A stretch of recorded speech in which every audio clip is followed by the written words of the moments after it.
Fernando e Rúbia. Daí, quando quiserem começar, sintam-se à vontade.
Pessoal, só para vocês entenderem, a Rúbia não tá conseguindo ficar na chamada.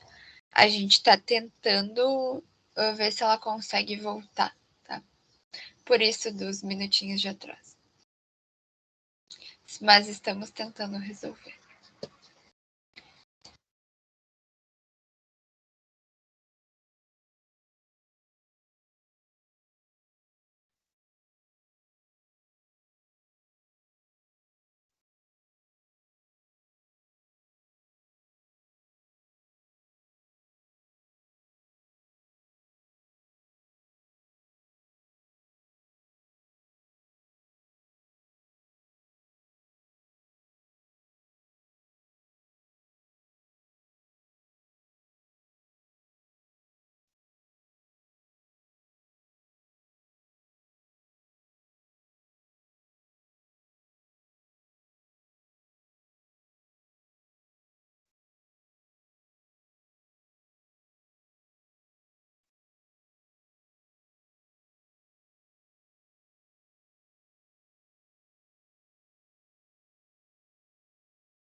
Bom dia, pessoal. Vocês conseguem me ouvir? Bom dia, sim. Ai, graças a Deus, que bom. Vai dar certo, então? A apresentação está aparecendo também. Tá, vocês conseguem me ouvir bem? Sim. Sim. Sim, perfeito. Eu ouço vocês bem baixinho, tá? Mas sinalizem para mim se o meu áudio não estiver ok, daí eu tento dar uma melhorada aqui, tá bom? Eu tô participando pelo computador e pelo celular agora. Eu consegui conectar das duas formas, mas eu acredito que o que está aparecendo aí para vocês é a minha apresentação. Tô certa? Sim. Tá. Eu só... Tá. Tá. Posso iniciar já, para a gente ganhar mais tempo aí, porque a gente já perdeu uns 15 minutos aí com essa dificuldade de conexão? Pode começar. Beleza, então. Vamos lá. Primeiro, bom dia a todos. Antes de qualquer coisa, quero pedir desculpa pelos minutos de atraso, mas a gente teve uma dificuldade com o acesso aqui. Eu estou na sede em São Paulo, e daí aqui são várias redes, enfim, deu um probleminha aí na hora de entrar, por isso eu peço perdão pela demora. Mas gostaria também de agradecer o convite que vocês nos fizeram, na pessoa do Lucas, da Duda, enfim, para a gente participar dessa semana acadêmica aí da Federal do Rio Grande do Sul. A gente fica bastante contente com essa parceria e espera que renda bons frutos aí no futuro próximo. Para começar, eu quero só me apresentar rapidamente. Meu nome é Rúbia, eu sou arquiteta, trabalho na área técnica da Eternit, direcionada para sistemas construtivos, que é o foco que eu vou dar na minha apresentação aqui.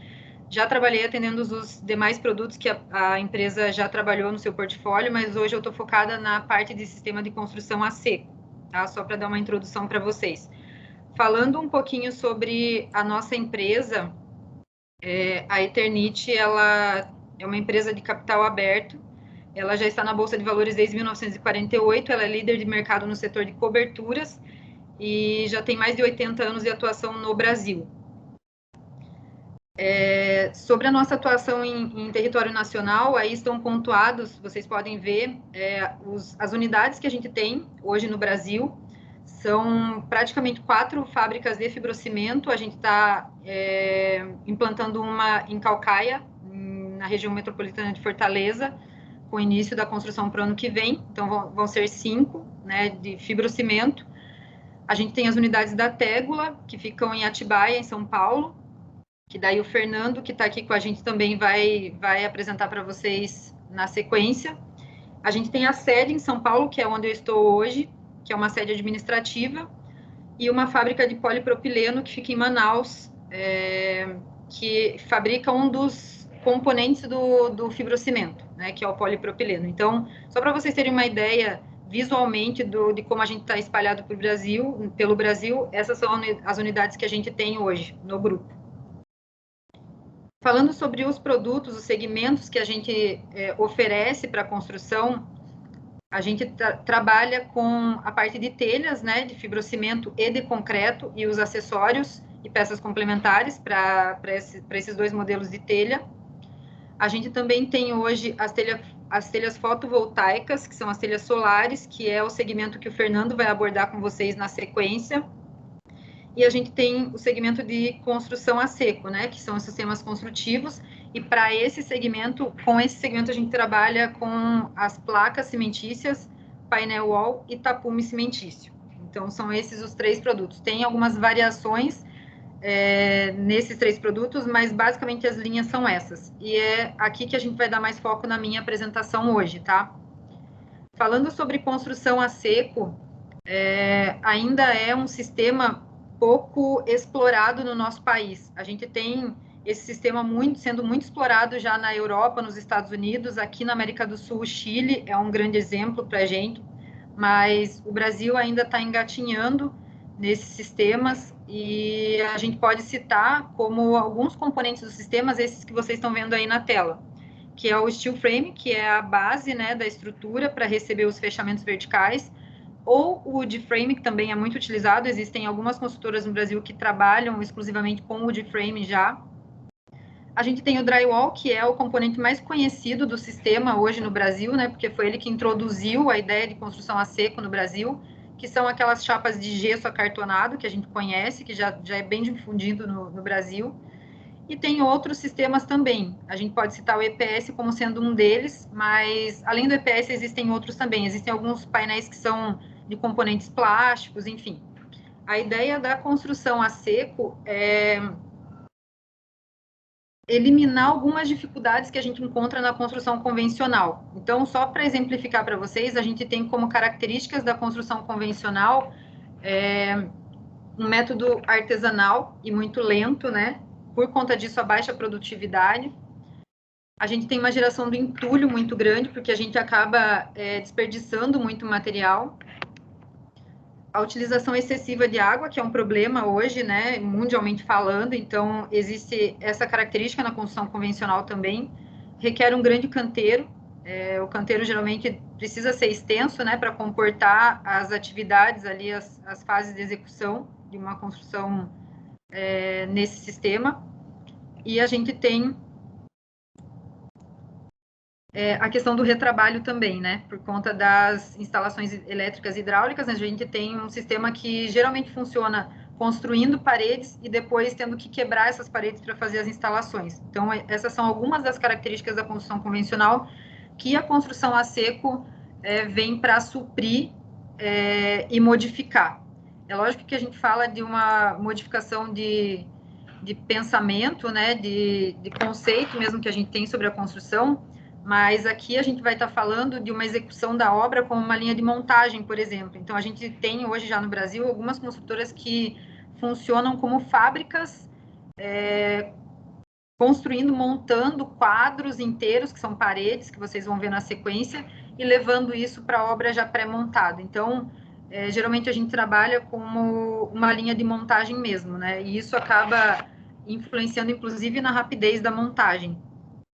Os cronogramas geralmente são muito bem definidos, por ter uma preocupação muito grande com o projeto, não tem como modificar. A gente fala que é inversamente proporcional ao tempo que a gente emprega projetando e construindo nesses dois sistemas. No sistema convencional, a gente projeta durante um tempo e passa muito mais tempo construindo. Isso é inverso na construção a seco. A gente demora muito mais tempo projetando e a construção acaba sendo muito mais rápida. Então, por conta disso, os cronogramas são bem mais fiéis do que na construção convencional. A gente tem uma geração de entulho muito menor, justamente por conta disso, né? É tudo muito previsto no projeto, então a gente não tem muito desperdício de material. A outra característica muito forte desse sistema é a rapidez de montagem. Os projetos geralmente são com os fornecedores, com a indústria que está envolvida.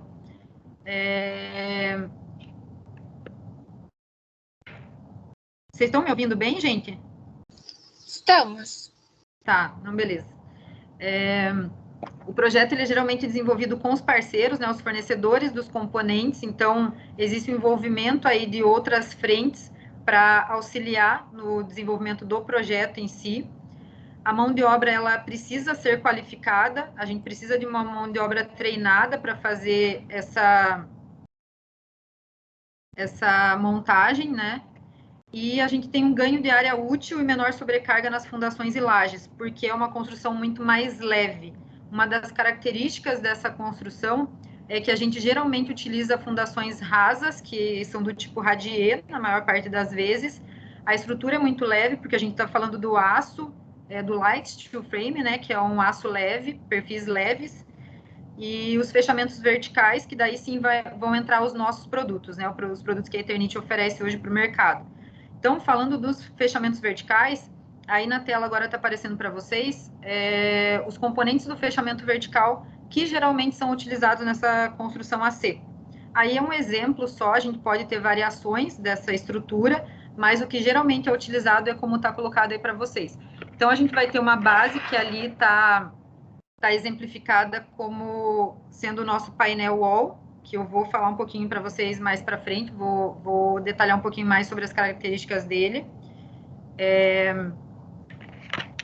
E daí a gente tem a construção das paredes, né? As paredes geralmente são feitas com montantes e perfil leve de aço ou de madeira a cada 40 centímetros, mais ou menos. Isso pode mudar de acordo com o cálculo estrutural, mas geralmente é feito dessa forma. Então, a gente tem a estrutura, Depois de montada a estrutura, a gente tem os tratamentos termoacústicos, que daí vão entrar ali no meio, entre uma placa de fechamento e outra. O miolo pode ser preenchido com esses tratamentos termoacústicos.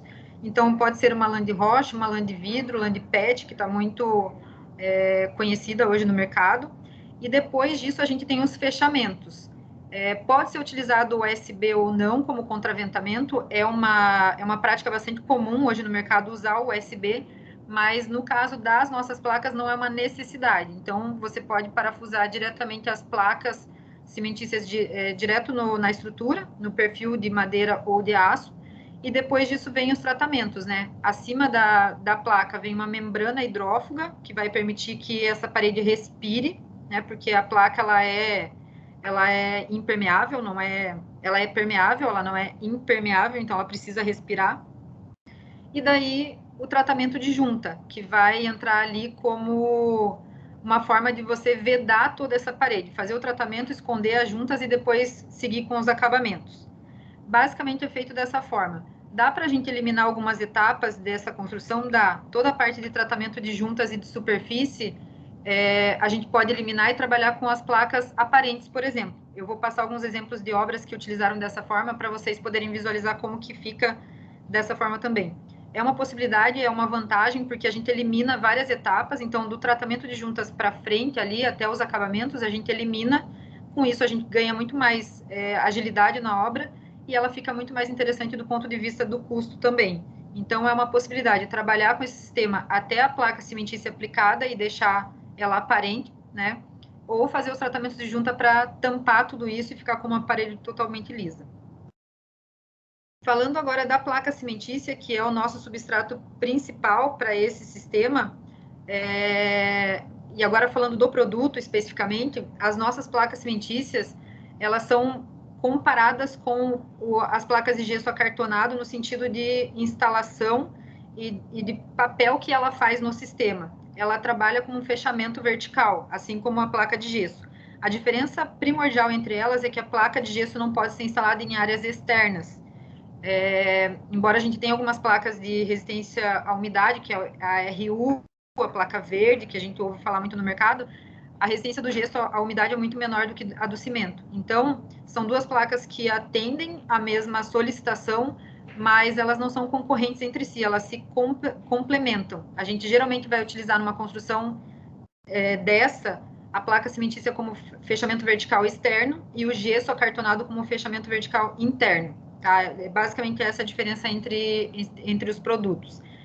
Então, como característica da nossa placa, ela vai ter sempre 1,20 m de largura, tem alguns comprimentos que vão de 2 até 3 metros, né? Isso já vem de fábrica.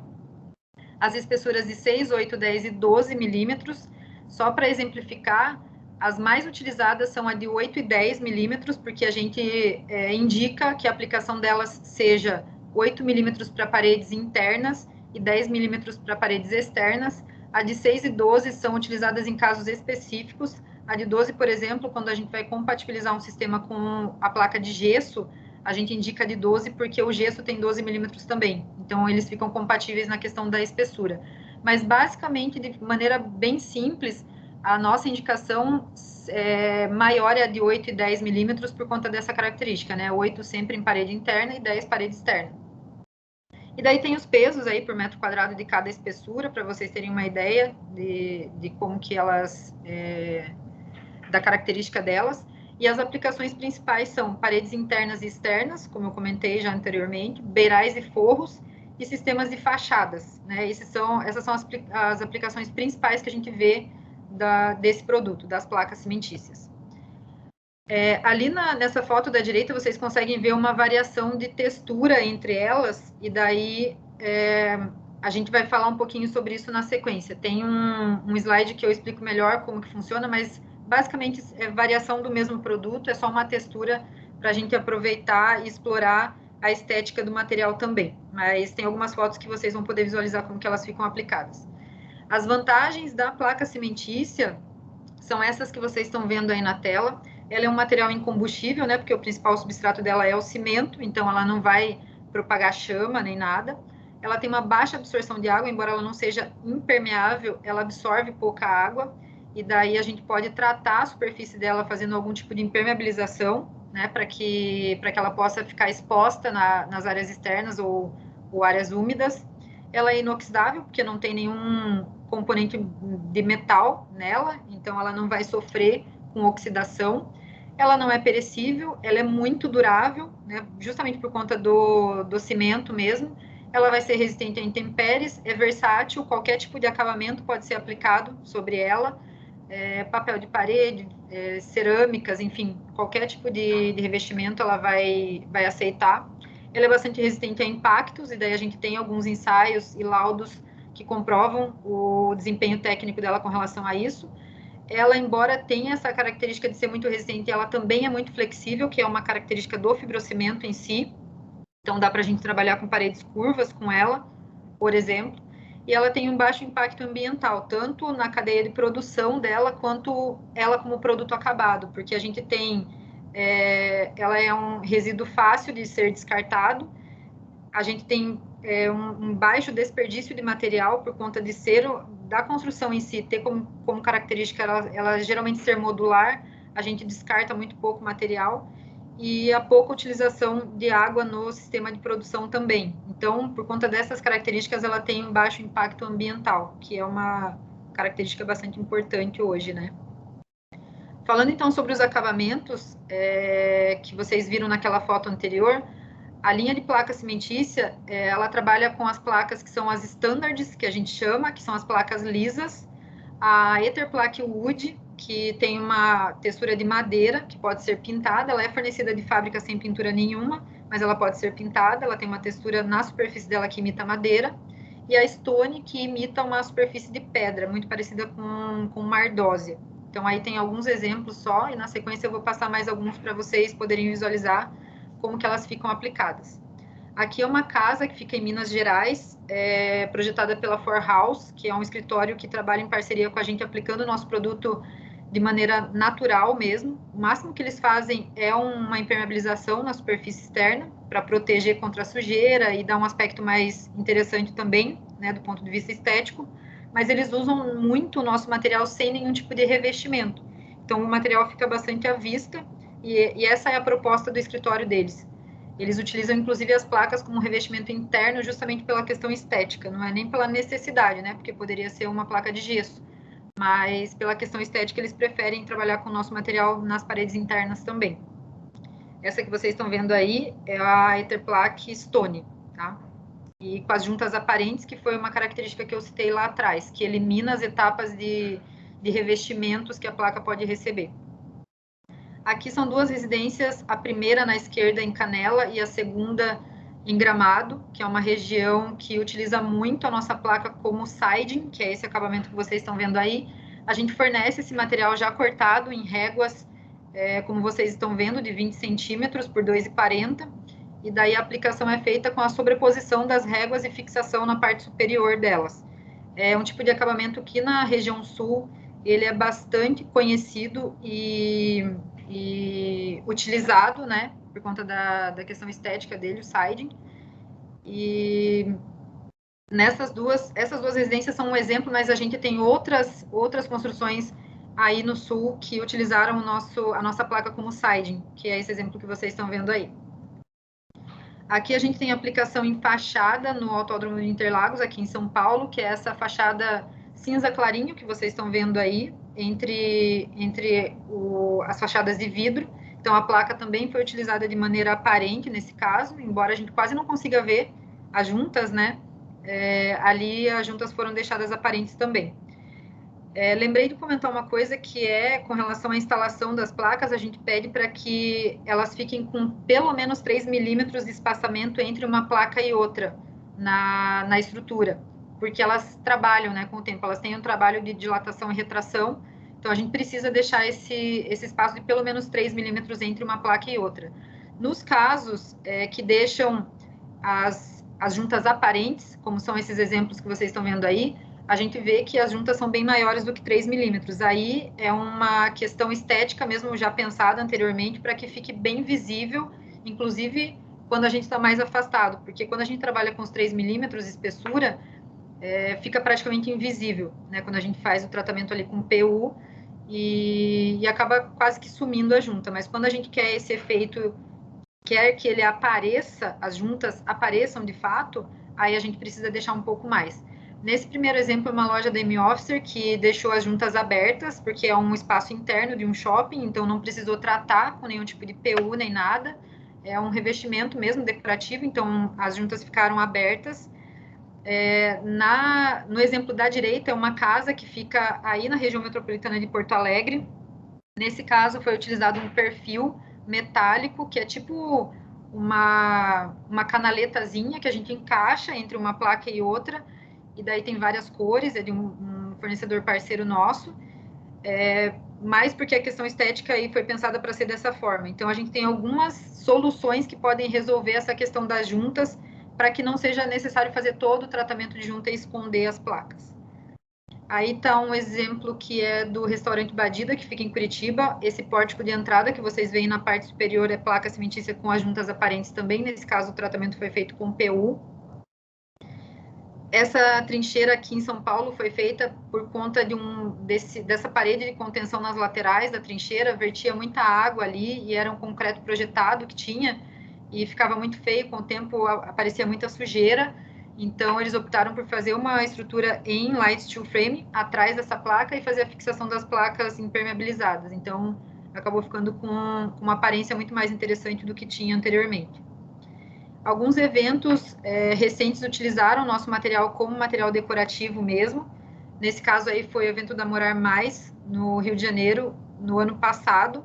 Esse ano a gente também participou com eles lá, em alguns espaços. A Casa Cor aqui de São Paulo também utilizou as nossas placas em vários espaços. Esses daí são alguns deles. O da direita foi feito pergolado, que vocês estão vendo aí, uma estrutura de steel frame revestido com placa cimentícia, e acima da placa cimentícia foi feito o acabamento com textura, para ficar com a mesma aparência ali das paredes, né, que era uma proposta do arquiteto que projetou o espaço, que ficasse tudo com uma unidade, né, visual. Então, a mesma textura que ele aplicou nas paredes, ele aplicou na placa cimentícia do pergolado. E na esquerda, o espaço coral, que foi projetado pelo Fernando Brandão, que é um arquiteto aqui de São Paulo bem conhecido. Ele utilizou as nossas placas como mostruário de cor das tintas da Coral. Então, essas placas coloridas que vocês estão vendo aí, todas são placa cimentícia. Na parte superior tem uma foto ali que mostra, né, elas sendo instaladas ainda, algumas ainda sem pintura, as outras já pintadas. E na estrutura superior, a gente fez a aplicação das nossas placas cortadas com CNC, que é o exemplo que está ali na foto superior à esquerda. As placas foram cortadas com 1 metro por 1 metro, que é o que a estrutura comportava, esses quadrados que vocês estão vendo aí, é uma estrutura metálica. Então, a gente cortou as placas em quadrados de 1 metro por 1 metro, e depois fez esses recortes com CNC, né, a laser, que deu esse efeito aí que vocês podem ver na foto inferior. Então, cada quadrado desse tinha uma placa cimentícia nossa cortada num padrão diferente, que fazia esse trabalho de sombra no mostruário de cor, que também era a nossa placa cimentícia. Então, são exemplos de utilização do material diferente do que a gente está acostumado a ver e que a gente pode explorar um pouco mais, né?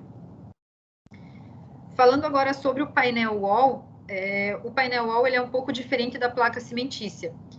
O painel wall ele é composto por 2 placas cimentícias nas extremidades. Essas placas cimentícias têm 4 milímetros de espessura. Elas são menos espessas, né, do que aquelas que a gente utiliza para fazer a composição de fachadas ou de paredes. Ela é mais fina. Depois ela recebe uma lâmina de madeira e o miolo, que é de madeira sarrafiada. Então, a gente tem toda essa composição de material sendo prensada a alta temperatura na produção, e isso acaba se tornando um componente quase que monolítico. Por conta disso, ele acaba sendo estrutural. A maior utilização dele é para piso, mas ele pode também ser utilizado como parede.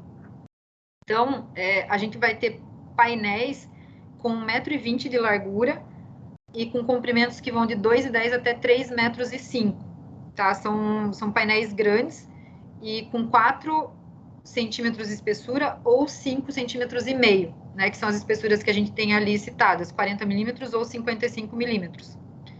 E daí os pesos que estão ali citados de acordo com a espessura também. Então, as aplicações principais para o painel vão ser paredes internas e externas e pisos internos. Diferente da placa cimentícia, o painel ele pode ser utilizado como piso. E é a grande vantagem dele, né? Porque por ter essa composição, ele acaba sendo estrutural e resistindo muito mais peso do que uma placa cimentícia. Eu vou falar sobre isso na sequência também. Então, como vantagens da utilização do painel na construção, a gente tem um reaproveitamento que a gente consegue fazer em caso de precisar remanejar algum elemento desse, porque a instalação dele é muito simples. Não gera entulho, porque a gente consegue recortar o painel e reaproveitar as partes dele em outras partes da construção, então acaba gerando pouco entulho também, assim como a placa. A montagem vai ser muito mais rápida e simples, né? Porque a gente tem painéis de 1,20 m por 3 metros prontos, então a gente tem parte de uma parede ou de um piso já pronto nessas dimensões. A manutenção vai ser fácil e ele também aceita qualquer tipo de acabamento como piso, então a gente pode aplicar em cima dele pisos vinílicos, cerâmicas, porcelanatos, carpê, piso de madeira, enfim, qualquer tipo de acabamento ele vai aceitar sem problema nenhum. Ele permite fixação de peças suspensas, e daí a gente tem a relação de resistência dele para fazer isso. E ele pode ser aplicado com menor número de apoios, o que economiza na estrutura. E sobre isso eu vou falar também na sequência para vocês entenderem como que faz a instalação dele. Aqui tem um exemplo do que a gente deve e do que a gente não deve fazer com o painel wall sendo instalado como piso, tá? A primeira imagem ali é a forma como ele deve ser aplicado em cima da estrutura. Ele precisa ser instalado sempre transversalmente à estrutura, nunca no mesmo sentido, no sentido longitudinal da peça, porque é nesse sentido que estão as fibras das madeiras, dos sarrafos dentro do painel. Então, nesse sentido, no sentido longitudinal, a gente não vai ter a resistência que a gente precisa do painel. Fazendo da primeira forma ali, como está na primeira imagem, a gente consegue garantir uma resistência de 500 kg por metro quadrado dessas peças. Essa resistência está sendo revista agora, a gente refez vários ensaios no IPT e a gente conseguiu resultados bem interessantes com relação ao painel de 55, ou colocando mais apoios, a gente consegue, obviamente, aumentar essa resistência. Então, isso a gente vai divulgar muito em breve. Os ensaios saíram essa semana no IPT e a gente conseguiu chegar a cargas maiores do que 500 kg por metro quadrado, que já é uma carga bastante considerável, né? Então, no caso do painel wall, a gente considera que ele é um concorrente direto a uma laje, por exemplo, né? Assim como a placa cimentícia ela é comparada ao gesso acartonado, aqui a gente está falando de um sistema construtivo que elimina uma laje, construção de uma laje convencional em concreto, por exemplo. Então, a gente tem a estrutura metálica, que provavelmente vai ser uma vigaí, como está no exemplo aí, e o painel sendo instalado logo em cima dela, fazendo a fixação diretamente sobre a estrutura. Aí está o exemplo do parafuso que a gente indica para fazer a fixação e como que a fixação é feita. São basicamente 6 parafusos por peça, 2 em cada apoio, né? Porque a gente tem 3 apoios no painel, um em cada extremidade e um no centro. E isso a gente está falando para painéis de até 2,5 metros, né? Porque o vão máximo que a gente consegue trabalhar do painel é 1,25 m. Por conta disso, o painel de 2,5 m é o mais produzido, comercializado, enfim, mais utilizado, porque vence esse vão de 1,25 m. Então, a gente tem 3 apoios com 2 parafusos em cada apoio, fazendo a fixação direta do próprio painel na estrutura, como está mostrando a segunda imagem ali. O painel, diferente da placa cimentícia, que foi citado lá atrás, a placa cimentícia ela é regida pela norma, pela BNT 15498, né, que fala do produto, ensaios de caracterização de produto, enfim.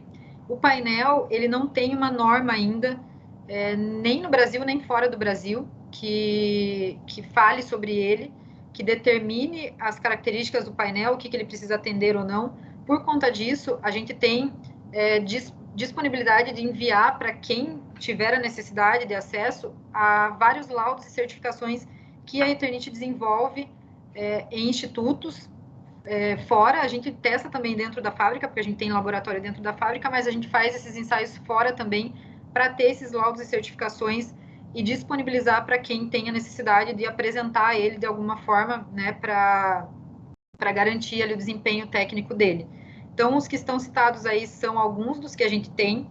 A gente está refazendo vários nesse momento. A partir do ano que vem, do início do ano que vem, a gente vai ter tudo isso bem atualizado.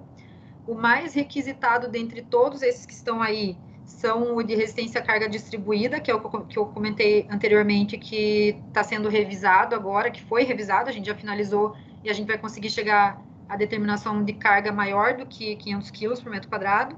E o segundo mais requisitado é o de comportamento ao fogo, de resistência ao fogo do painel. Esse ensaio que vocês estão vendo aí nas fotos inferiores, na direita ali, são do ensaio que a gente fez na Unicinos, aí em Porto Alegre, no final do ano passado, que determinou o tempo de resistência ao fogo que o painel de 40 e o de 55 milímetros tem. Então, a gente tem esse ensaio bastante recente. O ensaio dessa natureza com relação à placa cimentícia, ele é bem mais simples do que o painel, porque o painel, ele tem a madeira, né, como componente no interior dele, então, essa questão do fogo é mais complicada com o painel, por isso que a gente tem esses ensaios, esses laudos aí. A placa cimentícia em si, somente ela é incombustível.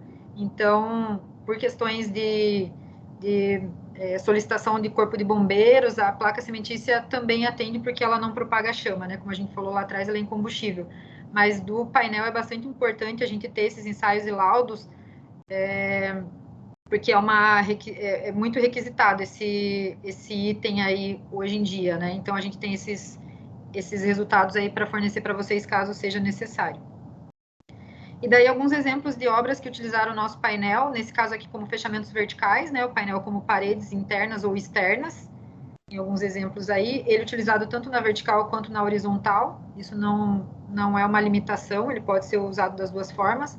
A maior utilização do painel vai ser como mezanino mesmo, que é esse exemplo aí que vocês estão vendo. Ele fixado diretamente sobre as estruturas metálicas que estão aí no exemplo. Aqui também são dois exemplos de outros dois mezaninos que utilizaram o painel como piso, diretamente sobre a estrutura, e depois disso ele recebe o acabamento. É importante frisar aqui, com relação ao acabamento, que é uma necessidade para o painel, diferente da placa cimentícia, que é aplicada como parede, ela não precisa receber acabamento. No caso do painel, é uma necessidade, porque o fibrocimento ele não tem resistência à abrasão.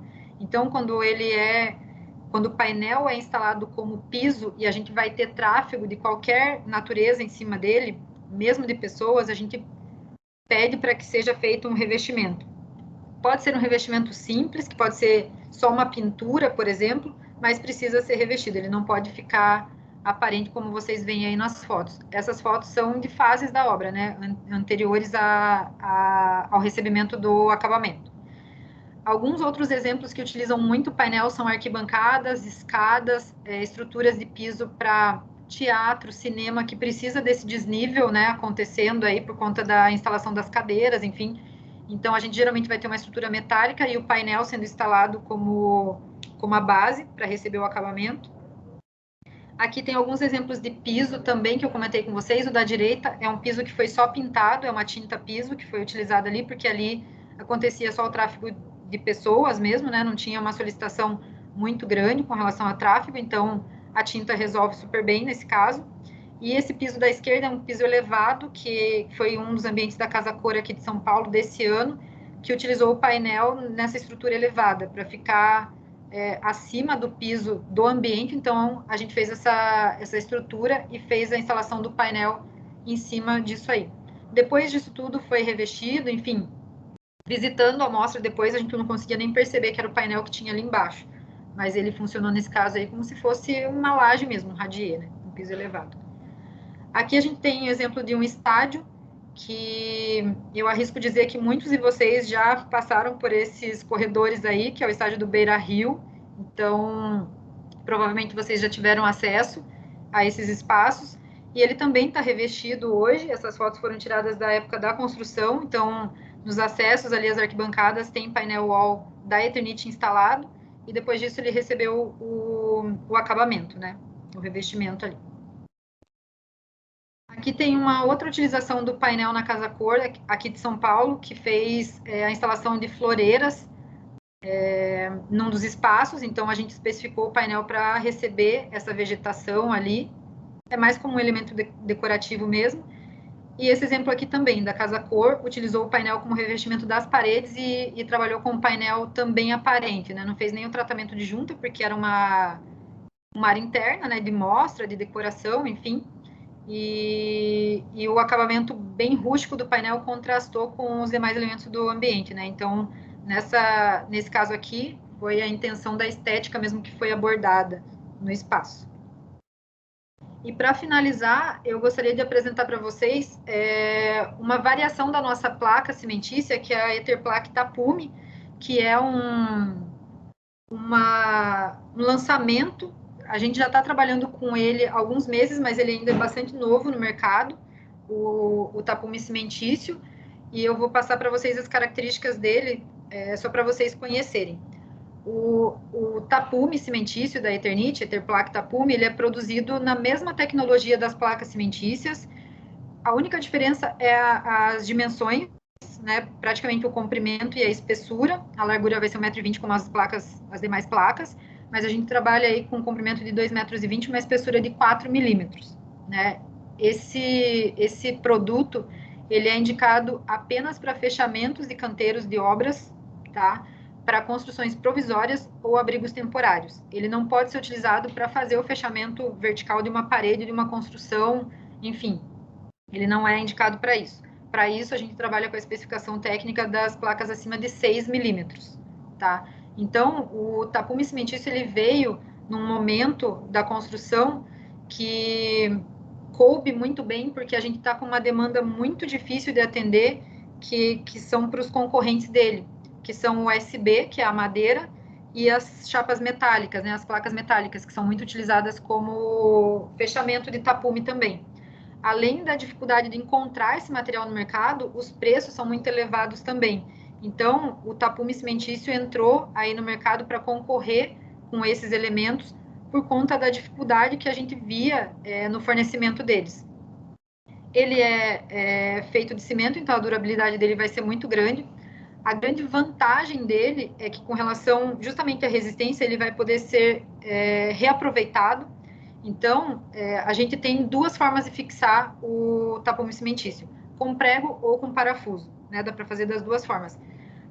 Quando a gente pensa em reutilizar esse material, a gente indica a fixação através de parafuso, né? Porque daí fica fácil de retirar o parafuso ali e fazer essa reaplicação em outro local e reaproveitar esse material. Então, tem essa vantagem que não acontece nos concorrentes, porque eles se deterioram com mais facilidade, seja por conta de oxidação ou alguma questão de amassar a chapa metálica, né, que acaba deteriorando.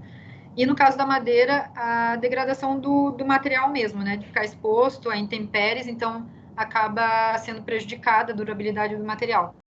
No caso do tapume cimentício, isso não acontece, ele vai ser muito durável, e quando a gente tem essa ideia de reaproveitar o material, a gente indica a fixação através de parafuso ao invés do prego, né? Com o prego fica mais difícil de tirar sem danificar o material. A estrutura para receber esse produto, ela vai ser muito simples, geralmente de madeira, e daí ela vai estar espaçada a cada 60 centímetros no sentido vertical e a cada 1,10 m no sentido horizontal, para dividir a placa na metade nos dois sentidos. Então, a gente faz a fixação nessa estrutura, diretamente na estrutura, com parafuso ou prego, como eu comentei, e a gente resolve muito bem a questão dos tapumes, não só com relação à durabilidade, mas com relação à estética também. A placa cimentícia, como eu já falei anteriormente, ela pode receber qualquer tipo de acabamento, inclusive de pintura. Então, a gente consegue explorar os tapumes das obras para fazer qualquer tipo de comunicação visual, por exemplo, pintada diretamente sobre o tapume, ou pintar de uma cor só, enfim, que caracterize a obra em si. Existem algumas construtoras que fazem essa exigência, né, de alguma cor específica dos tapumes. A gente vê muito isso sendo explorado nas telhas metálicas, né, que já vem pintadas de fábrica, mas a placa cimentícia ela pode receber pintura também. Então, a gente consegue explorar essa questão estética no tapume cimentício também. Então, aí estão alguns exemplos de obras. Aí no Rio Grande do Sul, principalmente a região metropolitana de Porto Alegre, tem usado bastante esse material. Essa obra da esquerda aí é no Rio Grande do Sul, não vou me lembrar a cidade, numa cidade do interior do estado, mas é aí no estado de vocês. E a última foto ali mostra uma estrutura montada para exemplificar, né? Aquilo que eu mostrei na imagem anterior ali, que é uma estrutura super simples, a fixação também é simples, e a gente tem a questão do tapume muito bem resolvido, né? Com essa placa cimentícia de 4 milímetros. Então é isso, pessoal. A minha parte seria mais ou menos essa. Depois a gente vai abrir um tempinho no final para fazer algumas perguntas. Então, se vocês tiverem anotado alguma coisa que ou passou batido, ou falei muito rápido, ou até esqueci de citar ali, eu fico à disposição, então, na sequência, a gente faz uma rodada de perguntas aí no tempo final da apresentação do Fernando. É isso, então. Obrigada, gente. Obrigado, Rubia.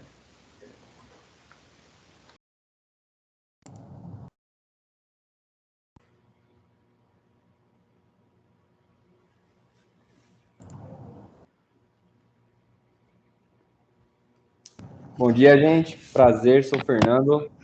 Faço parte do Grupo Eternit. A Rúbia já falou um pouquinho do nosso grupo, né? Falou sobre os sistemas construtivos e agora eu vou falar um pouquinho mais sobre o sistema fotovoltaico, né? Com telhas fotovoltaicas. Tá? Antes de mais nada, sou engenheiro civil. Tá? Agradeço a oportunidade de participando essa manhã com vocês aqui, de poder fazer essa troca de conhecimento. Eu vou compartilhar aí, depois vocês me falam se deu certo.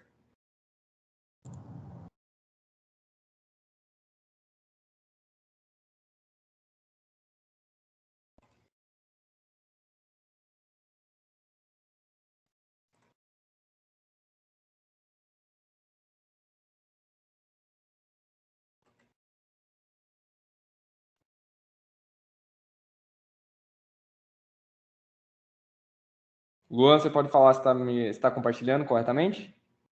Sim, tá aparecendo aqui.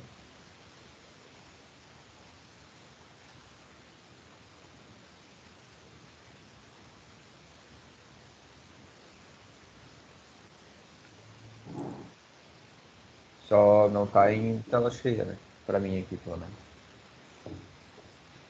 Estão me escutando, gente?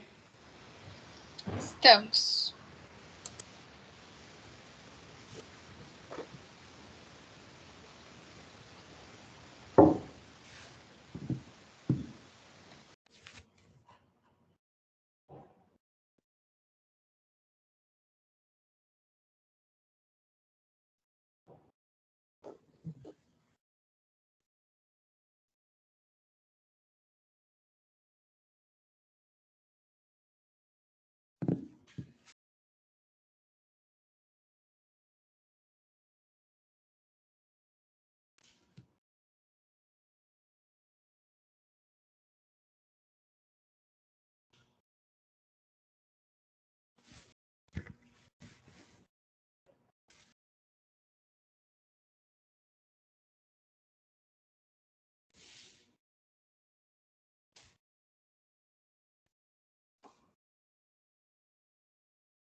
Então, pessoal, enquanto o Fernando reconecta, eu ia fazer só um aviso para vocês que no último dia da semana acadêmica, após o término da última palestra, nós teremos uma integração, né, que vai acontecer ali pelas, se eu não me engano, às 8 horas, eu vou confirmar aqui, com Isso mesmo, todos às os inscritos. 8. Isso. Gente, peço desculpa aí, caiu mais uma vez. Ô, Luan, você me pode colocar como organizador para eu poder compartilhar? Claro. Obrigado.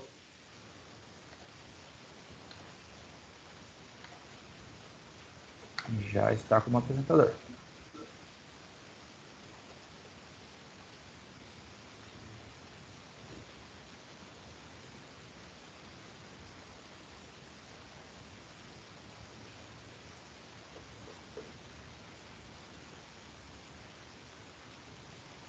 Estão me ouvindo?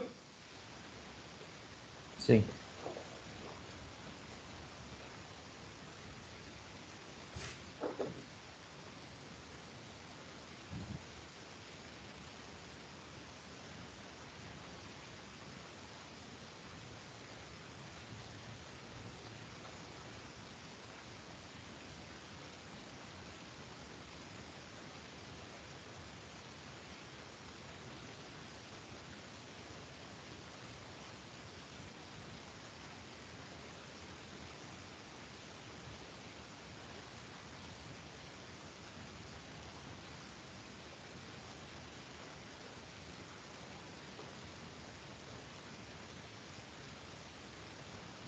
Gente, estou tentando compartilhar aqui, mas aí some o som, tá? Vou tentar compartilhar de outra forma aqui, a janela inteira.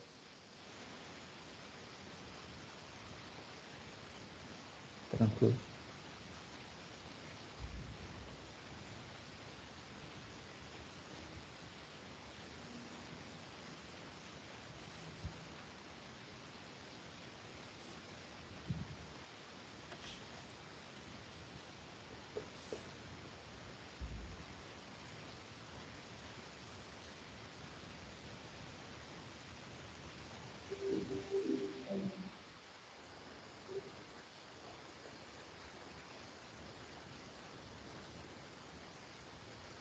Deu certo agora? Todo mundo vendo minha apresentação? Sim. Perfeito. Desculpa aí, gente, mas esses Sem problema. problemas técnicos acabam acontecendo. Então, vamos lá. A tégua solar faz parte do grupo Eternit, né? É o desmembramento que a gente tem para as telhas fotovoltaicas de concreto, né? Nós temos aí duas frentes de desenvolvimento. Uma que a gente já está comercializando, que são as telhas fotovoltaicas de concreto, e as telhas de fibrocimento fotovoltaica. Essas ainda estão em desenvolvimento. Vamos fazer uma introdução aí sobre a energia solar. É um pouco clichê dizer que a luz solar aí é uma fonte renovável, limpa, né? E é uma fonte de vida para todos. Isso aí acaba sendo um clichê. O que é importante, o que a gente dizer aqui, é uma fonte inesgotável. E ela está aí para todos. E a gente pode usar isso daí de maneira favorável, principalmente financeiramente para a gente, né? Para vocês terem noção, 1 hora de sol na superfície terrestre, a gente contém mais energia do que o planeta consome em um ano inteiro. E a gente acaba utilizando a energia solar tão pouco, né? Quando a gente fala que a matriz elétrica aqui no Brasil, a gente está girando em torno de 60% de fonte hídrica, né? E apenas entre 1 a 2% de fonte solar. Então, a gente acaba não aproveitando essa energia inesgotável e que a gente tem aí de graça para todo mundo, né? E olhando o cenário mercadológico aí no Brasil, a gente consegue ver, aqui está o número até de julho, tá? Esse número já foi alterado, mas aqui a gente pode ter a grandeza com que o mercado de energia fotovoltaica está crescendo nesses últimos anos, né? Por que começa a partir de 2012? Porque a partir de 2012 teve uma resolução normativa da ANEEL, onde que permitiu que os sistemas de geração distribuída pode ter um sistema compensatório de créditos. O que isso significa? A pessoa pode instalar na sua residência, homologar o sistema fotovoltaico e gerar energia e trocar isso em forma de créditos para bater na sua conta de energia, né? Então, é uma economia que você pode ter, né? A gente percebe que em 2012, quando a resolução foi aprovada, teve apenas 6 sistemas, veio crescendo durante os anos, mas a partir aí de 2018 para 2019, a gente teve o boom, né? Agora, no final do ano de 2021, a gente está chegando a quase 650 mil sistemas homologados. Vocês podem ver que é quase o dobro do que a gente tinha em 2020. Então, cresce exponencialmente esse mercado. Então, o pessoal está entendendo que pode aproveitar as suas coberturas para ter um sistema fotovoltaico e gerar essa energia, né? Tendo economia, que você vai ter aí durante mais ou menos 25 anos, que é o tempo de vida útil do silício, que é um dos tipos de células fotovoltaicas mais utilizadas, né? A partir de 25 anos, pode ser que o silício tenha uma grande perda de eficiência, mas aí até 25 anos é garantido aí 80% de produção do sistema.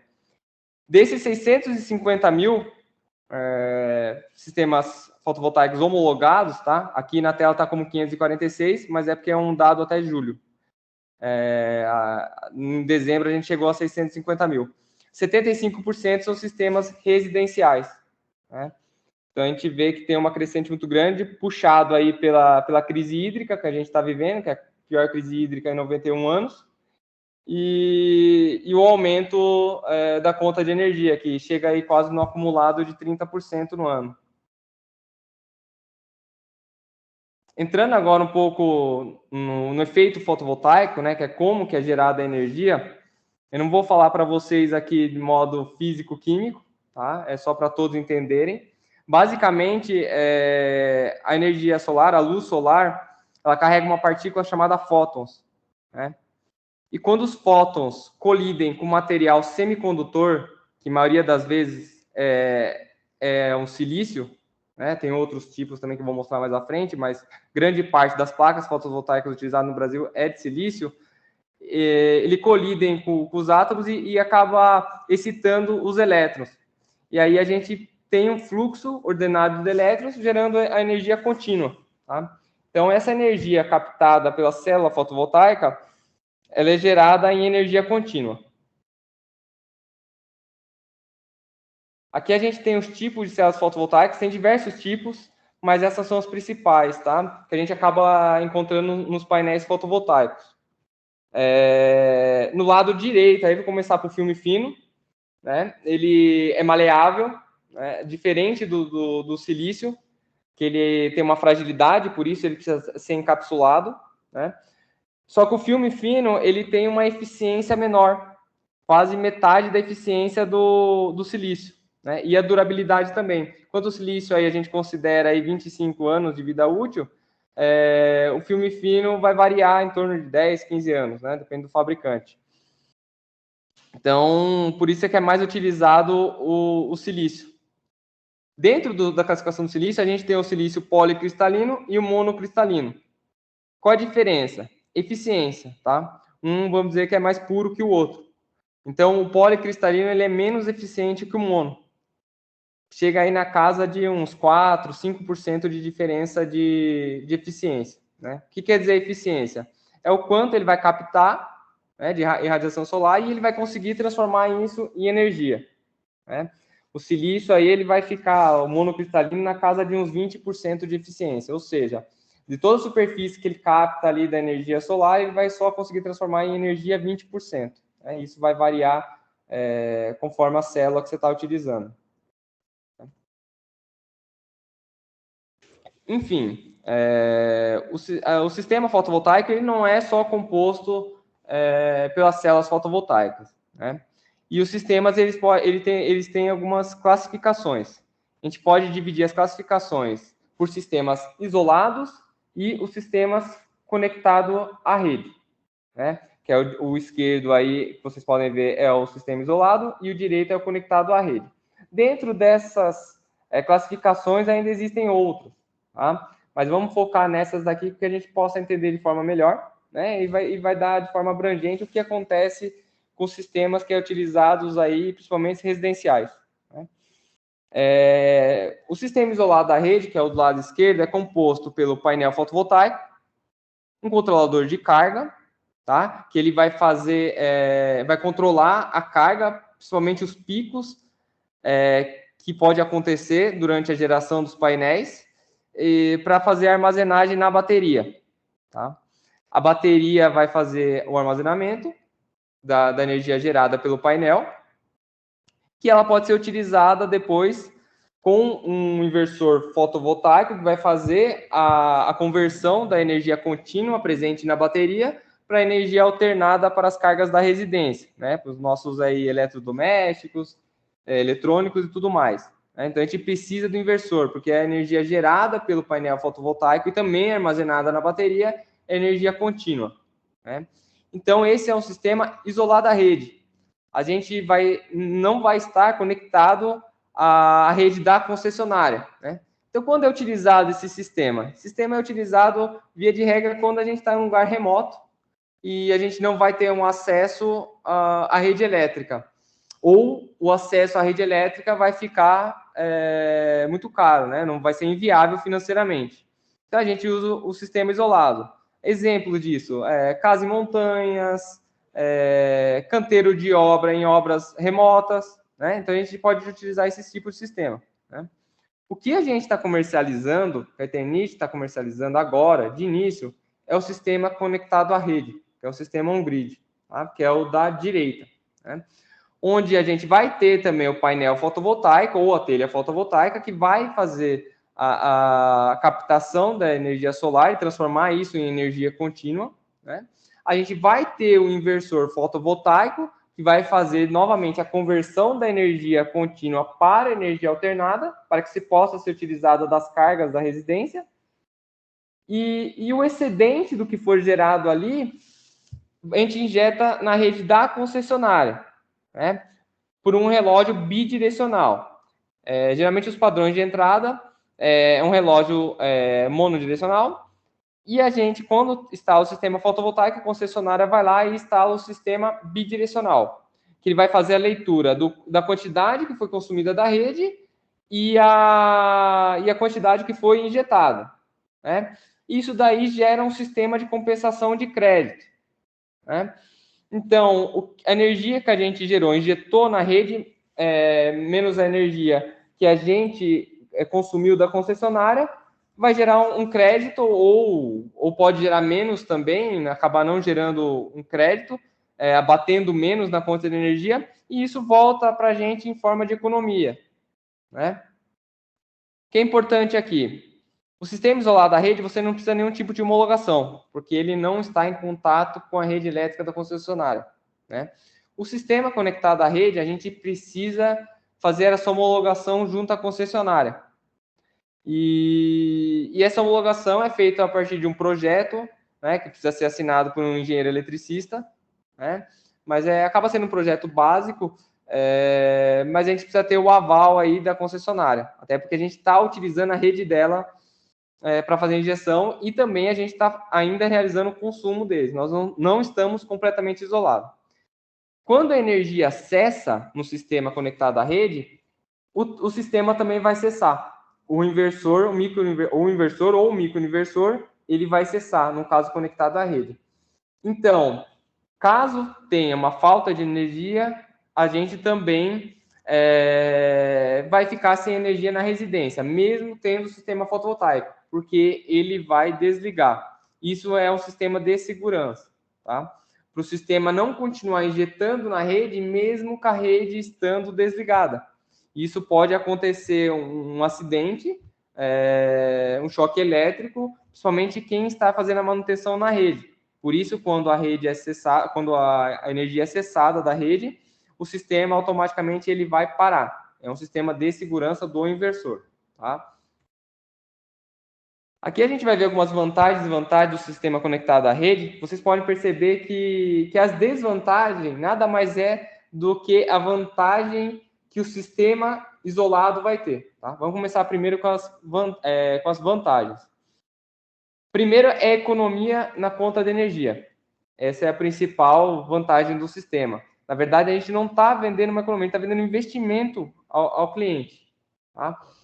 E por que 95% e não 100%? Quer dizer que se eu gerar a mais do que eu consumir, eu não vou abater esse 100%? Não, tá? Por quê? Porque existe a tarifa mínima da concessionária. Cada tipo de ligação vai ter a tarifa mínima que você vai ter que pagar. Então, mesmo você gerando mais do que você consumiu da rede, não vai zerar a conta de energia, você tem que pagar o mínimo, tá? Mas, se você gerar a mais, esse crédito pode ser utilizado até 60 meses depois, ou também compensado em outra conta de energia, em outra residência, desde que esteja no seu nome e seja da mesma concessionária.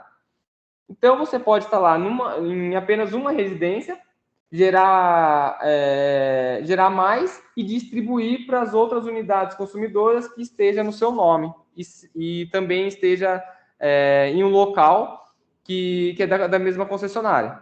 Tá? É uma fonte de energia limpa, renovável, sustentável. Tá? Valorização do imóvel.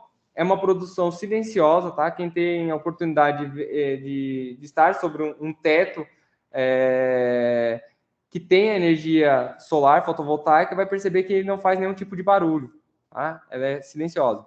Vida útil elevada a mais de 25 anos. Ou seja, quando a gente, como eu falei para vocês, é um investimento. E quando a gente coloca um sistema fotovoltaico, o aporte inicial ele é alto, né?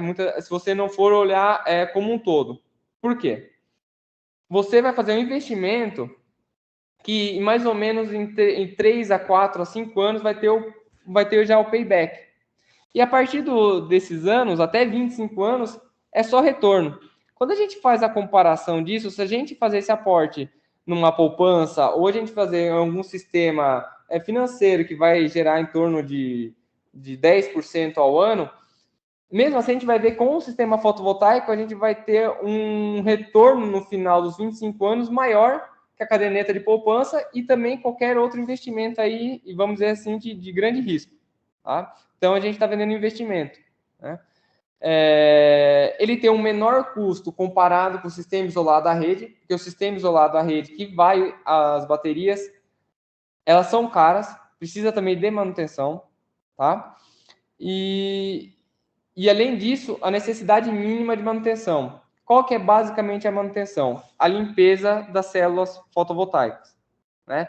Porque as células precisam estar livres de sujeira para ter uma melhor performance, né? E quais seriam as desvantagens, então? A desvantagem, a gente vai ter o sistema antilhamento, que é aquele sistema que eu falei que vai desligar quando cessar a energia, tá?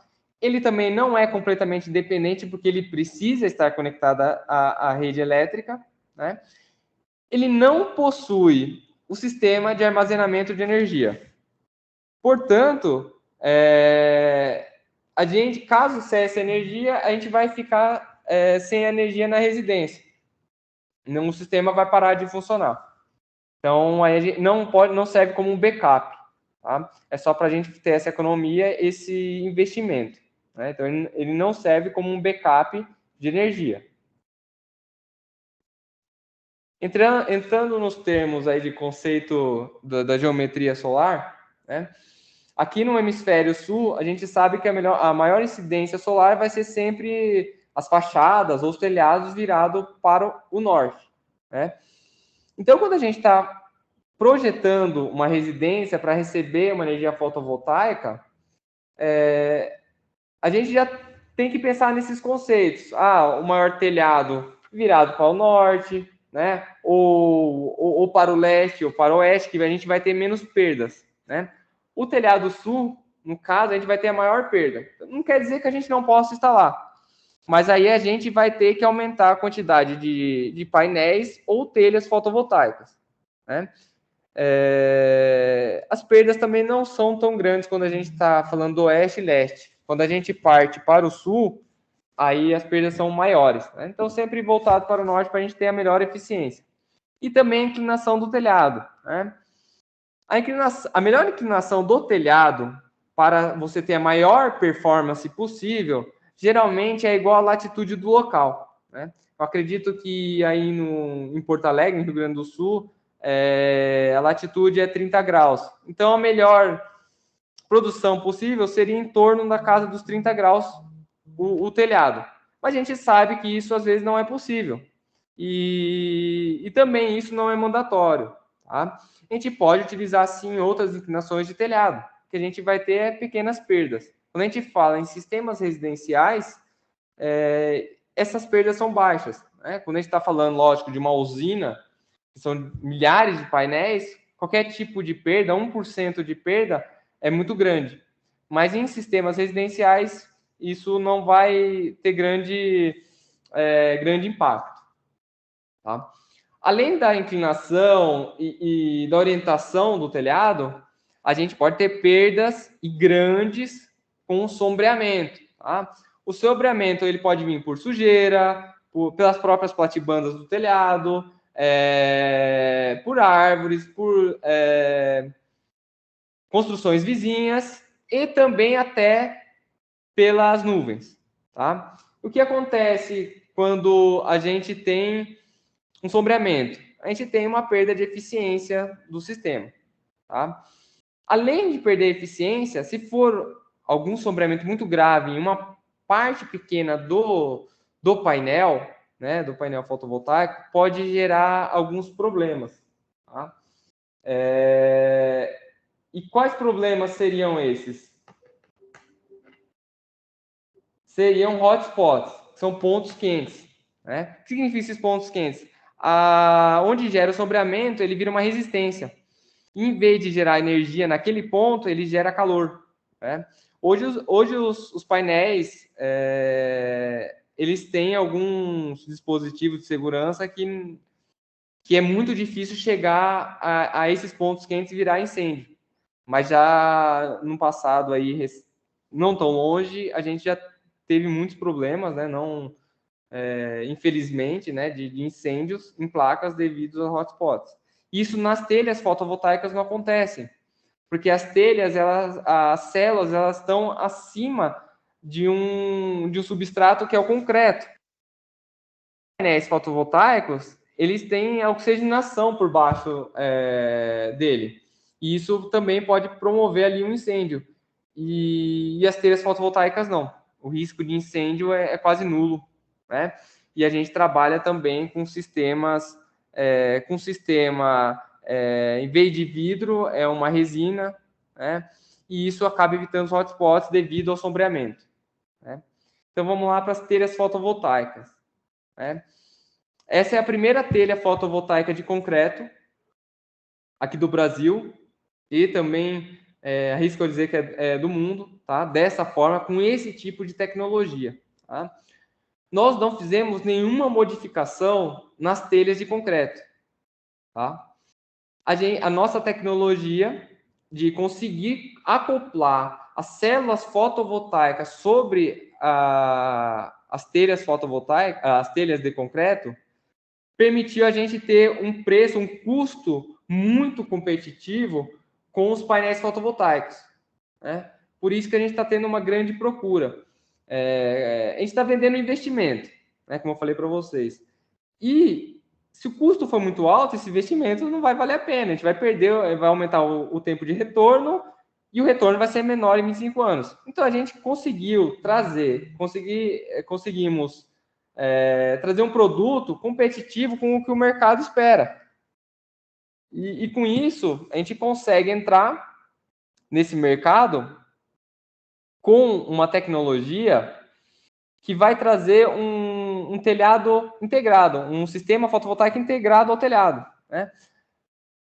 Qual seria a principal vantagem aí da integração com o telhado? Principalmente a estética. Tá? Infelizmente, os módulos fotovoltaicos, os painéis tradicionais do mercado, eles acabam tendo um impacto muito grande na fachada da residência. Né? E muitas pessoas não desejam isso, quer ter a fachada, o telhado dele mais clean possível. E as telhas a gente consegue ter isso. E com essas cores que vocês estão vendo aí, desde o cinza grafite, bege colonial, marfim palha, vermelho e cinza pérola. Tá? Cada telha vai ter 9,16 watt pico. E pode seguir a inclinação mínima das telhas de concreto, que é 30%, ou 17 graus. Tá? Então, como eu falei para vocês, não precisa ter inclinação igual à latitude para ter melhor performance. Aqui a gente pode ter algum tipo de perda, mas o impacto vai ser irrelevante nos casos residenciais. Tá? Aqui é só para vocês terem uma noção da parte de trás da telha e da frente, né? Onde a gente vai ter, a parte de trás a gente vai ter onde a gente faz a conexão entre uma telha e outra, que é com um chicote, com um cabo, né? Aqui acho que na tela não vai dar para ver, mas abaixo da tabela tem uma informação que são os padrões de teste, tá? Então 9,16 watts pico é considerado conforme os padrões de teste. Quais são esses padrões? Principalmente, é a célula estar a 25 graus. Os testes são feitos, então, com as células em 25 graus. Quando a gente está no telhado, a gente sabe que as telhas podem chegar em torno de 50 a 80 graus, dependendo da região, né? No caso do painel, se um painel ficar colado sobre a superfície, onde vai chegar até 80 graus, ele vai perder muita eficiência, né? E qual foi o nosso estudo aí? Como a gente conseguiria acoplar as células fotovoltaicas sobre o substrato de concreto que chega até 80 graus, sem perder eficiência, né? Essa foi a sacada. A gente demorou alguns anos para chegar nisso, mas conseguimos. E mesmo chegando a essa temperatura muito alta, a gente não está perdendo a eficiência da geração, né? Devido à temperatura. Aí isso foi um marco aí bem grande para a gente e também para as tecnologias aí de células fotovoltaicas, de sistemas fotovoltaicos, né? E por isso também a gente conseguiu chegar num produto competitivo financeiramente aí com as placas, com os painéis. Aqui é para vocês verem a diferença entre os painéis fotovoltaicos e as telhas, tá? Qual é a grande diferença? A gente não vai ter a moldura de alumínio e, principalmente, a gente não vai ter o vidro, tá? Para que serve esse vidro dos painéis fotovoltaicos? Para fazer a proteção das células. Como eu falei, a célula de silício, ela é bem frágil, né? Então, ela precisa ter a proteção. E o vidro faz essa proteção no caso dos painéis. Nas telhas fotovoltaicas, a gente trabalha com uma proteção feita com uma resina que é um vidro líquido. E essa resina que faz a proteção permitiu a gente ter uma vantagem de eficiência em relação aos painéis, quando a gente tem o sombreamento e também com a temperatura, tá? Então, e também quando a gente não tem o vidro, a gente tem um custo menor aí do produto. Por isso que a gente consegue chegar competitivo aos painéis fotovoltaicos, né? Aqui é para vocês verem a diferença, né, da solução integrada das telhas no telhado e os painéis fotovoltaicos. Tá? A gente vê que os painéis fotovoltaicos ele acaba influenciando mais aí na fachada e além disso ele precisa de acessórios. Tá? Acredito que a maioria que está presente hoje aqui é de engenharia, né? Pessoal de engenharia civil. E quando a gente prevê aí a estrutura do telhado, a gente não está considerando esse peso a mais aí dos painéis, né? Em muitos dos casos. E que chega na ordem aí de 20 quilos por metro quadrado a mais no telhado quando a gente trabalha com painéis. A telha fotovoltaica não, a célula não pesa quase nada e a telha de concreto já iria no telhado. Não precisaria das telhas mais o painel fotovoltaico, já é o sistema integrado com as telhas. Então, a gente tem esse peso menor sobre o telhado. A nossa estrutura fica menos sobrecarregada, né? Além disso, os painéis, vocês podem ver na foto da direita, eles estão mais ou menos a uns 20 centímetros do telhado. Então, ali, os ventos acabam exercendo uma força de sucção, né? Que, se não prevista, pode ter o arrancamento das placas e até mesmo da estrutura, né? E das telhas, não. As telhas já vão diretamente sobre o telhado, sobre a estrutura, que é comum, tá? Pode ser tanto metálica ou de madeira. E a gente não precisa se preocupar com esse arrancamento, com essa sucção que vai ocorrer no caso dos painéis. Tá? Então, as principais vantagens das telhas é principalmente estética, como eu falei para vocês, o peso por metro quadrado, que a gente não vai precisar de reforço estrutural. Em alguns telhados, quando a gente trabalha com os painéis, deve-se fazer um laudo aí técnico aí para um engenheiro para ver se a estrutura vai suportar esse peso a mais dos painéis. Instalação simples e convencional, porque nada mais é do que você pegar as telhas e colocar no telhado. Depois, claro, vai ter a parte elétrica de fazer a conexão de uma telha ou outra, mas a parte de colocação das telhas, um carpinteiro, um telhadista pode fazer. Já a parte da conexão entre as telhas, homologação do sistema, deve ser feito por um integrador fotovoltaico, né, onde ele vai ter que fazer como eu falei para vocês, um projeto elétrico e entrar com a homologação na concessionária. A gente vai ter as opções de cores e acabamentos, tá? A gente tem o baixo risco de vazamento, porque as telhas por si só de concreto, elas formam um encaixe perfeito. Então, a gente não tem ali o perigo de vazamento. Quando a gente trabalha com os painéis fotovoltaicos, a gente precisa fazer a perfuração das telhas, ou até mesmo são ganchos metálicos que passam entre os vãos das telhas e acaba deixando ali vãos livres onde a água pode entrar da chuva, né? Manutenção simples, onde você vai fazer só a lavagem da célula fotovoltaica sobre a telha, né? Então, é só para tirar a sujeira, mais ou menos isso a cada 6 meses. A gente não tem risco de incêndio e propagação de incêndio, tá? Porque, como eu falei para vocês ali, abaixo da célula a gente não vai ter oxigenação, diferente dos painéis. Tá? Arrancamento devido aos ventos, né? A gente tem o baixo risco ali, em comparação com os painéis que estão acima do telhado e formam aquela entrada de vento abaixo deles, né? Então forma uma força de sucção. Pelas nossas telhas terem as células no canal onde corre a água, ele acaba sendo autolimpante, tá? Então essa também a limpeza será com menos frequência. E resistência, né, impactos mecânicos e intempéries aí que a gente sabe que pode ter uma chuva de granizo e isso não vai ter problema nenhum, não vai quebrar as células, tá?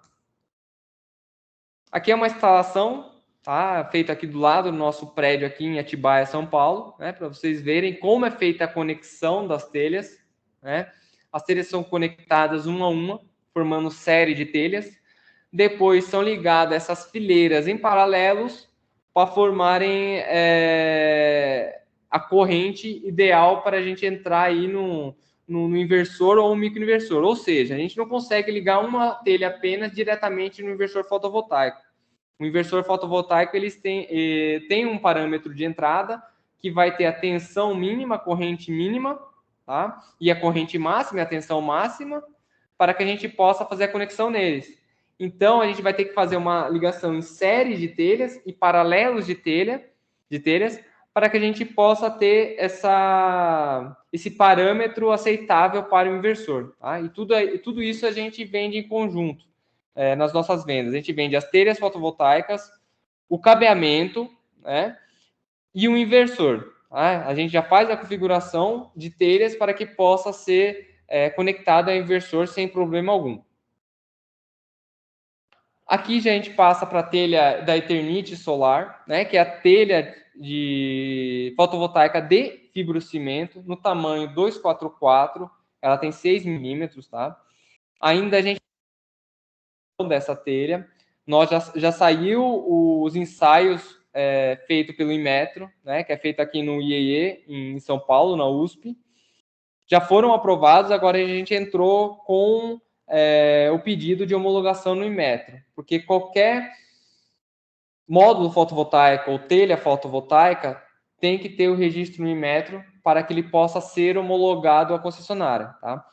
Então, as telhas de concreto, a gente já tem homologação, nós já estamos realizando as vendas, as instalações, e sem problema nenhum, porque já está homologado.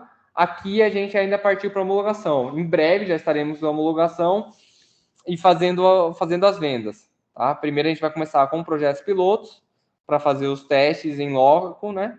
E depois passar para as vendas. Aqui a potência já passa a ser maior por telha, porque é uma telha maior. Né? Então, quanto as telhas de concreto é 9,16, quase 10 watts por telha, aqui a gente vai chegar na casa de uns 140 watts por telha, mas as telhas também são maiores.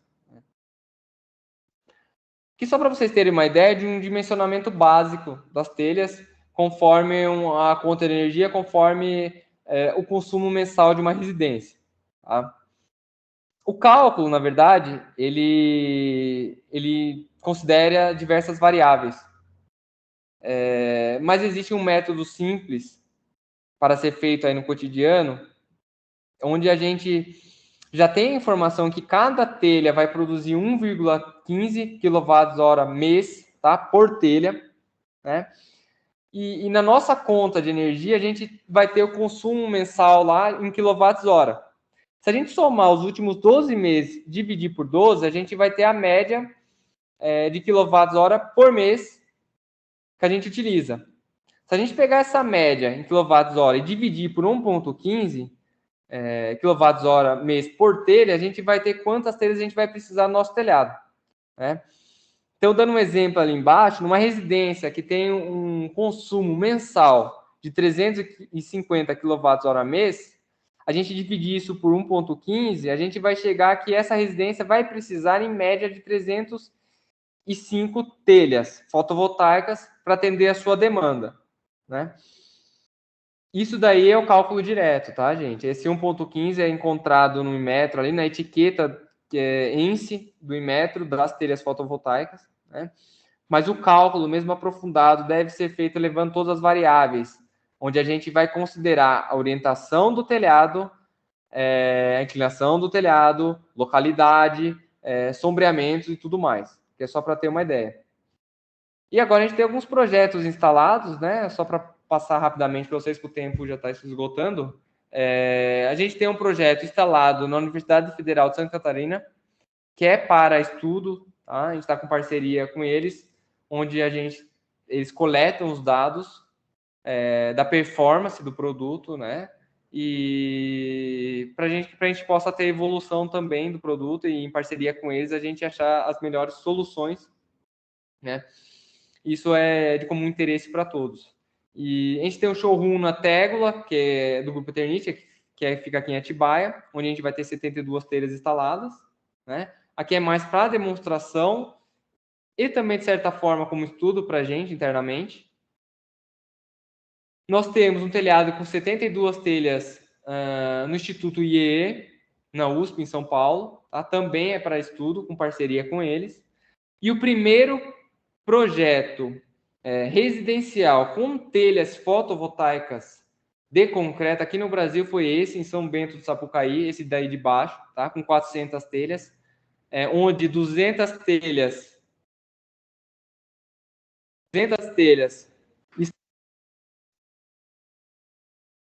leste e 200 telhas virado para o oeste. Tá? Também temos uma casa residencial, uma residência em... Eu não sei se foi só para mim, mas a apresentação fechou aqui. Em Campo de Jordão. Desculpa, gente, saiu a apresentação aí? Alguém pode me dizer? Saiu. Uhum.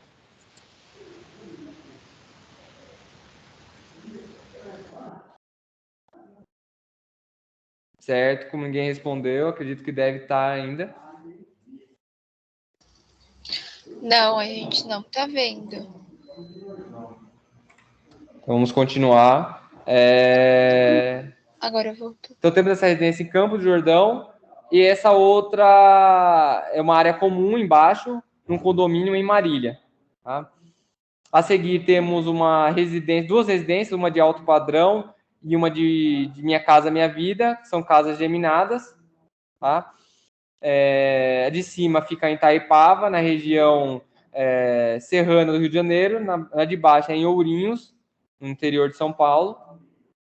Nós temos uma casa em Cambé, com 252 telhas, e uma residência na Praia da Baleia, em São Sebastião, São Paulo. Ali a gente estamos fazendo os testes para lugares litorâneos, né, com 760 telhas.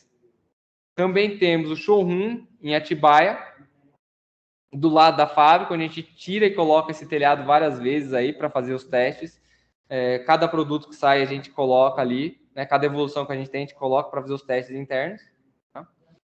E a gente tem alguns projetos de estudo com a fibrocimento, que fica no IEE, em São Paulo também, e o showroom aqui em Atibaia. Né? Acho que ficou talvez um pouco corrida a minha apresentação aí, mas é pelo tempo, a gente não consegue entrar de forma profunda, técnica, mas acredito que eu que eu tenha conseguido passar aí para vocês uma ideia do sistema fotovoltaico e também das telhas fotovoltaicas, né? Qual a diferença delas para os painéis tradicionais. Tá? Acredito que agora a gente vai ter um tempo aí de perguntas, né? Eu acredito que o Luan vai conduzir, ou a Duda. E acho que a gente pode começar aí o tempo para as perguntas. Eu fiquei com uma dúvida ali, quando tu mostrou aquele gráfico ali, né, da ascensão, da evolução, na verdade, do uso da fotovoltaica. Eu não sei se ele caiu.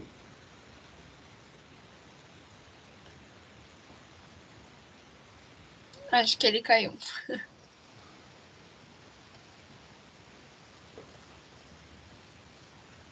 Gente, se vocês tiverem dúvidas também, ou quiserem fazer alguma pergunta, podem mandar no chat, ou se quiserem ligar o microfone também.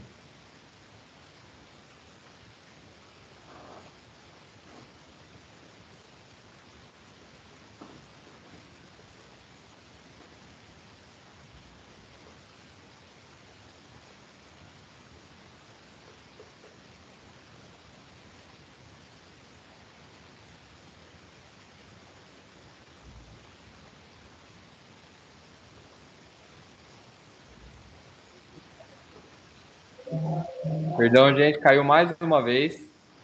Tá difícil aqui, mas vamos lá. Não, eu estava perguntando ali só, quando tu mostrou o gráfico ali da evolução do uso da energia fotovoltaica, né? Daí, assim, como é que se deu essa evolução em questão de quem foi usando primeiro, no caso, vocês tiveram primeiro a adesão pelo padrão residencial, assim, foi mais casas, mais questão de moradia, ou mais empresas, assim, numa questão mais comercial, em prédios e tudo mais? Lá em 2012, né, logo com a aprovação da resolução normativa lá da Enel,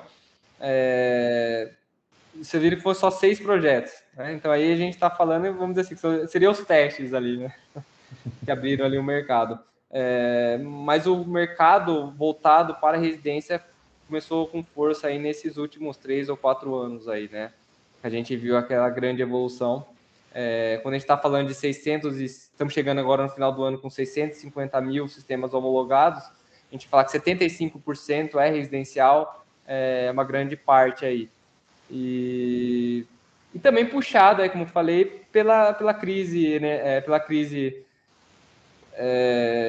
energética que a gente está tendo, com a elevação dos preços, né, onde a gente chegou aí esse ano quase 300 mil sistemas homologados esse ano. E até o ano passado a gente tinha 388 mil. A gente está chegando a 650, quase 300 mil a mais em um ano. Né? Então cresce de forma exponencial. Isso puxado principalmente aí para os sistemas residenciais, esse número. Sim.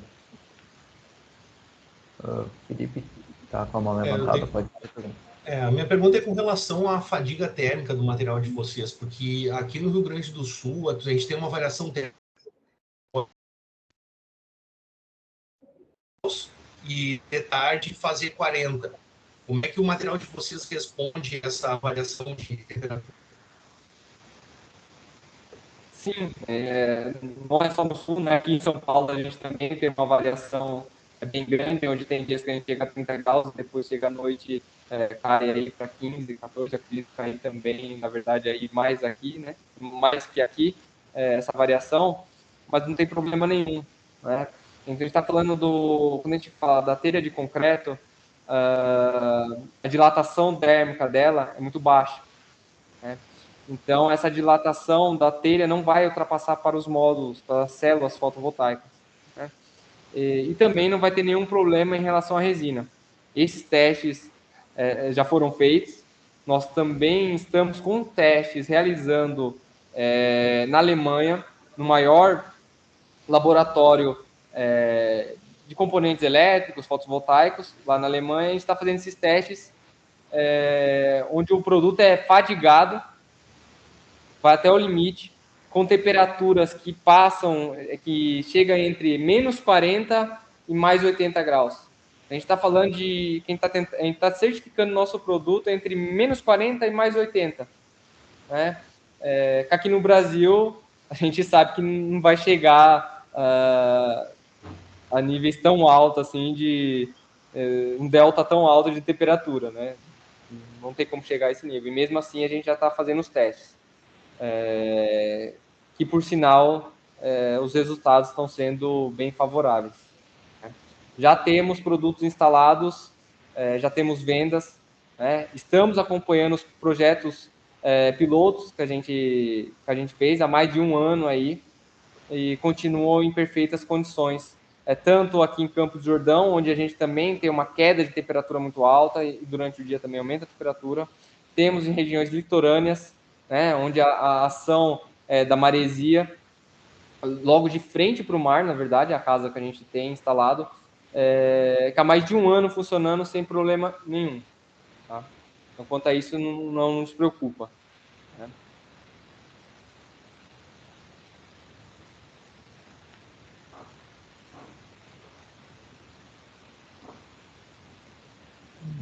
Mais alguma pergunta?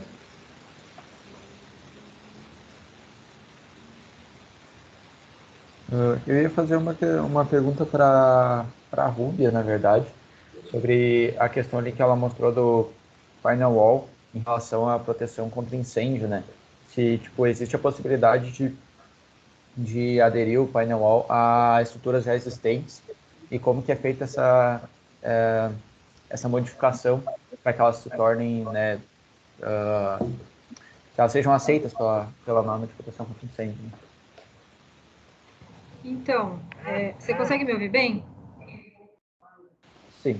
Tá, que eu estou falando pelo fone agora porque tem barulho aqui. Mas o painel, ele não é geralmente utilizado como revestimento, diferente da placa. A placa, sim, né, é utilizada como revestimento, mas... Acho que eu vou tirar porque está fazendo eco. Tá me ouvindo bem ainda? Sim, ficou melhor, na verdade. Tá. Então, o painel ele não tem essa finalidade de você usar ele como revestimento para ter esse desempenho um pouco melhor com relação à resistência ao fogo, né? Porque ele já é estrutural. Então, a preocupação maior que existe do painel com relação à resistência ao fogo é quando você utiliza ele na construção em si, como parede ou como piso, e por ter madeira, ele é muito... As pessoas ficam com receio de utilizar, achando que ele vai propagar chama muito fácil e tudo mais. O que dá a característica dele de resistência ao fogo é o revestimento que ele tem nas superfícies com a placa cimentícia, porque a placa é incombustível. Então, é a placa cimentícia que vai dar essa resistência maior ao fogo, que não deixa o fogo chegar tão rápido ao miolo dele, que é a madeira, que daí sim vai se deteriorar na hora que o fogo chegar ali. Então, se você for pensar com relação a revestir alguma coisa já pré-existente para ter esse retardo do tempo, né, com relação à resistência ao fogo, a placa cimentícia já faria esse papel, ao invés do painel, porque o painel, como ele é estrutural, ele tem 4 centímetros de espessura, ele não seria indicado para trabalhar como um revestimento. Aí eu acho que a placa trabalharia melhor. E com a placa, a gente consegue compor alguns tipos de sistema que resistem mais tempo ainda. Então, a gente pode compor uma parede inteira, por exemplo, ao invés de uma placa cimentícia, com duas de diferentes espessuras, e isso vai retardar ainda mais a ação do fogo, né, diretamente sobre a placa. Então, eu acho que para a finalidade que você perguntou, só a placa seria mais indicada do que o painel, e também essa possibilidade de trabalhar com sistemas compostos, né, de 2 placas ou de uma placa cimentícia e uma de gesso, por exemplo, dá para pensar na composição de um sistema e não só do produto em si, né? Sim. Bom, obrigado aí pelas respostas. Não sei se tem mais uma dúvida para o Fernando. Oi, Fernando, seguinte, hoje a gente vê que tem muitas casas que se fazem aquele sistema de montagem do telhado com viga aparente, certo? e aí tu faz tipo um acabamentinho de madeira e esse tipo de coisa por debaixo do telhado. Isso aí influencia alguma coisa na montagem da telha de vocês? Isso atrapalha? Isso tem alguma influência? Olha, Felipe, o que a gente precisa ali de espaço para fazer a ligação entre uma telha e outra é só ali a espessura da ripa, né? E de qualquer forma, você vai precisar ter uma ripa para os apoios das telhas, né? Então, em qualquer estrutura, mesmo se for um telhado platibanda ou com essas vigas aparentes que você disse, a gente não vai ter problema nenhum, porque o ligamento entre uma telha e outra pode ser feita por cima do telhado também. A gente conecta uma telha a outra, vai conectando uma telha a outra e vai abaixando as telhas no telhado. Então, a gente não precisa ter acesso da parte interna da residência para a estrutura do telhado para que a gente possa fazer as conexões. As conexões podem ser feitas por cima conforme vai colocando as telhas, né? Então, só o espaçamento entre a ripa e o caibro já é o suficiente para o cabeamento da ligação entre uma telha e outra. A única dificuldade que tu vai ter vai ser para dar manutenção nisso depois, né? Mas tirando isso, é tranquilo, então. Mas a manutenção você pode ser feita por cima do telhado, né? Manutenção você está falando da manutenção. Manutenção qual a manutenção que a gente vai ter? A gente vai ter a manutenção de limpeza, tá? O caso acontecer de ter uma quebra de telha, por exemplo, caiu alguma árvore sobre o telhado, caiu alguma coisa sobre o telhado, quebrou uma telha, basta empurrar uma telha, conforme da mesma forma que troca uma telha de concreto, só que vai ter a diferença que você vai desconectar o cabo e dá para fazer por cima do telhado também. Tá? A gente tem um espaçamento do cabo para isso. A telha vai correr sobre o telhado e você vai conseguir colocar a mão por baixo da telha e desconectar. A conexão feita entre o cabo e a telha é um conector muito simples, onde você não precisa de ferramenta nenhuma, tá? Basta você plugar esse conector com as próprias mãos e para desplugar também, tá? Não tem dificuldade nenhuma.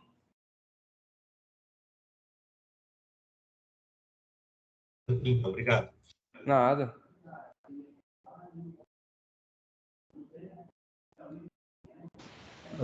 Pessoal, então se não temos mais dúvidas, eu convido a quem está assistindo aí a palestra a ligar um pouquinho a câmera, que a gente possa fazer uma foto aqui com todo mundo, para postar lá depois no nosso Insta da Semana Acadêmica.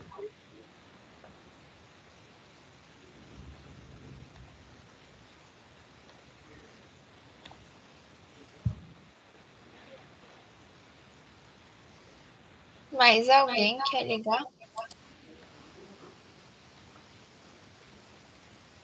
Geralmente de manhã o pessoal é mais acanhado para ligar a câmera e tirar foto.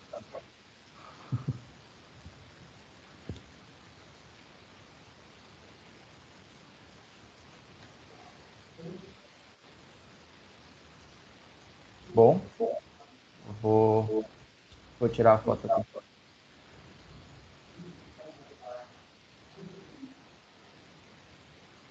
Não sei se o Joey está ligando a câmera ou não.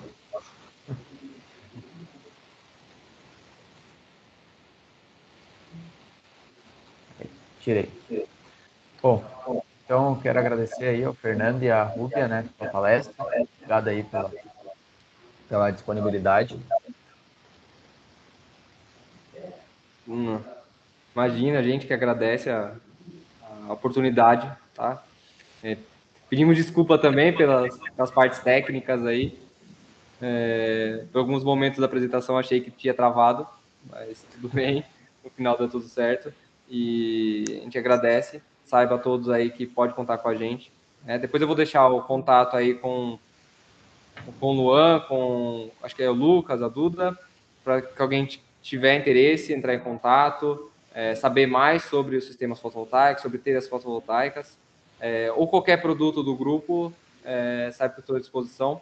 O grupo está à disposição para que vocês precisarem aí. E obrigado pela oportunidade mais uma vez. A gente que agradece. Eu também quero agradecer, pessoal. Primeiro o convite, né? A gente sabe que é bastante importante essas ações em conjunto com as indústrias. A gente também foi estudante um dia e a gente também sentia a falta desse contato mais próximo, né, com os fornecedores, enfim, com a indústria de modo geral. Então, a Eternit, ela vê com bons olhos essa proximidade com os profissionais, que são quem vai trabalhar com o nosso material, né, daqui a um tempo, quando estiver no mercado, e a gente sabe que são segmentos que ainda carecem de profissionais que entendam deles, tanto o sistema que o Fernando colocou para vocês, quanto o que eu coloquei, que é de construção a seco, ele ainda carece de profissionais que entendam e trabalhem, especifiquem essas soluções em seus projetos. Então, por isso que a gente valoriza muito o interesse de vocês e a gente fica à disposição. A gente sabe que no eixo sul e São Paulo, isso é um pouco mais desenvolvido, então é um mercado crescente, que eu acho que vale a pena investir, se especializar, entender um pouco mais de como funciona, para explorar um pouco mais. Então, nesse sentido, a gente fica à disposição de vocês, caso vocês queiram mandar alguma pergunta depois, a gente disponibiliza e-mail, celular, enfim, para que vocês possam ficar mais próximos da gente também nesse sentido, tá bom? Obrigada mesmo pelo convite aí, e a gente espera que a gente tenha correspondido às expectativas de vocês, tirando a parte da tecnologia, né, que a gente viu que nisso a gente deixou a desejar. Mas, enfim, acabou dando tudo certo, a gente agradece aí. Capaz, sem problema. E como é que é torcer para que a próxima semana acadêmica a gente já possa convidá-los a participar pessoalmente, né, presencialmente conosco lá para fazer a apresentação. Com certeza. Mas com certeza foi uma apresentação muito, muito boa, muito proveitosa. O pessoal está agradecendo aqui no chat, tá? Agradecendo e elogiando a palestra. Que bom. Bom, a gente fica muito feliz de estar próximo de todos aí e conseguir ter essa troca aí de conhecimento.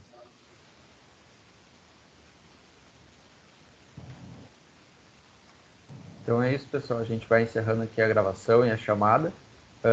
Fiquem ligados que às 1h30 a gente